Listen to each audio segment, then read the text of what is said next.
June 2వ తారీఖు తెలంగాణ ఆవిర్భావ దినోత్సవం సందర్భంగా జనసేన పార్టీ అధినేత ఆంధ్రప్రదేశ్ డిప్యూటీ సీఎం తెలంగాణలో ఒక భారీ బహిరంగ సభ ఏర్పాటు చేస్తున్నట్టుగా తెలుస్తోంది.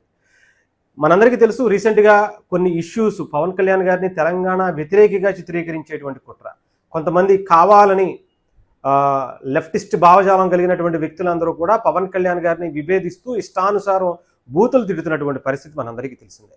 అక్కడ చాలా క్లియర్గా ప్రొఫెసర్ నాగేశ్వరరావు గారు ఆయన ఒక పెద్ద అభాండాన్నే పవన్ కళ్యాణ్ గారి మీద, జనసేన పార్టీ మీద మోపి తిరిగి ఆయన మీదే దాడి చేసేటువంటి ప్రయత్నం తెలంగాణకి సంబంధించి కొంతమంది, చాలా క్లియర్గా కొంతమంది అటు జర్నలిస్టుల రూపంలో, ఎనలిస్టుల రూపంలో ఇష్టానుసారం కొంతమంది అటు పవన్ కళ్యాణ్ గారి మీద రెచ్చిపోవడం అనేది చాలా క్లియర్గా చూడొచ్చు.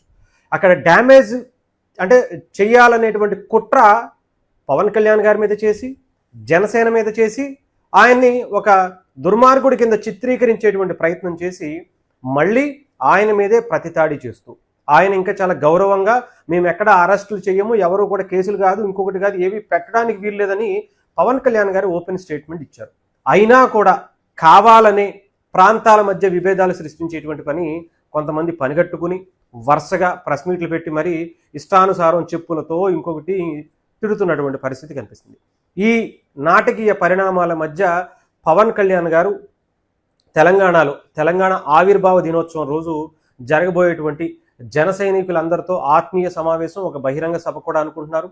అక్కడ ఏం మాట్లాడబోతున్నారు, ఏం చేయబోతున్నారు, ఏం ప్రకటన చేయబోతున్నారు, అలాగే తెలంగాణ జనసేన పార్టీకి ఏం సందేశం ఇవ్వబోతున్నారు, ఇవన్నీ కూడా అందరినీ కూడా ప్రజెంట్ ఏం చేయబోతున్నారు అనేది కొంత ఇంట్రెస్టింగ్గా ఉన్నటువంటి పరిస్థితి అయితే కనిపిస్తుంది.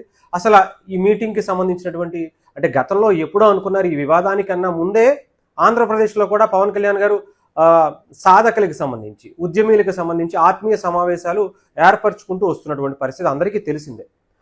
దాంట్లోనే కొన్ని విషయాల మీద కూడా పవన్ కళ్యాణ్ గారు అటు కాపు సంఘాలకు సంబంధించి, ప్రొఫెసర్ గారి గురించి ఇవన్నీ మాట్లాడినటువంటి పరిస్థితి కూడా మనందరికీ తెలిసిందే. అలాంటి ఒక ఆత్మీయ సమావేశాన్నే షెడ్యూల్ ప్రకారమే ముందే అనుకున్నారు. ఆ మీటింగ్ని రేపు 2వ తారీఖు అనుకున్నారు. తెలంగాణకి కూడా పవన్ కళ్యాణ్ గారు కొంత టైం ఇవ్వాలని నిర్ణయించారు. తెలంగాణలో కూడా జనసేన పార్టీ బలోపేతానికి పవన్ కళ్యాణ్ గారు కొంత ఎక్కువ చొరవ చూపిస్తున్నటువంటి పరిస్థితి కూడా కనిపిస్తుంది. రీసెంట్గా తెలంగాణకి సంబంధించినటువంటి ఎలక్షన్స్, లోకల్ బాడీ ఎలక్షన్స్లో కూడా జనసేన పార్టీ పోటీ చేసినటువంటి పరిస్థితి అందరికీ తెలిసిందే. అలాగే రాబోయేటువంటి ఎలక్షన్స్లో కూడా జిహెచ్ఎంసీ ఎలక్షన్స్ మీద కూడా పవన్ కళ్యాణ్ గారు ప్రత్యేకమైనటువంటి దృష్టి పెడుతున్నటువంటి పరిస్థితి కూడా ఉంది. ఈ టైంలో అసలు ఆయన ఏం నిర్ణయం తీసుకోబోతున్నారు, ఏం మాట్లాడబోతున్నారు, ఏం జరగబోతుంది అనేదే కొంత ఉత్కంఠగా ఉండేటువంటి పరిస్థితి కనిపిస్తుంది. మరికొద్దిగా నాకు తెలిసి ఇంకా 2 రోజులే ఉంది కాబట్టి ఒక క్లారిటీ అయితే వచ్చేటువంటి అవకాశాలు కూడా ఉన్నాయి.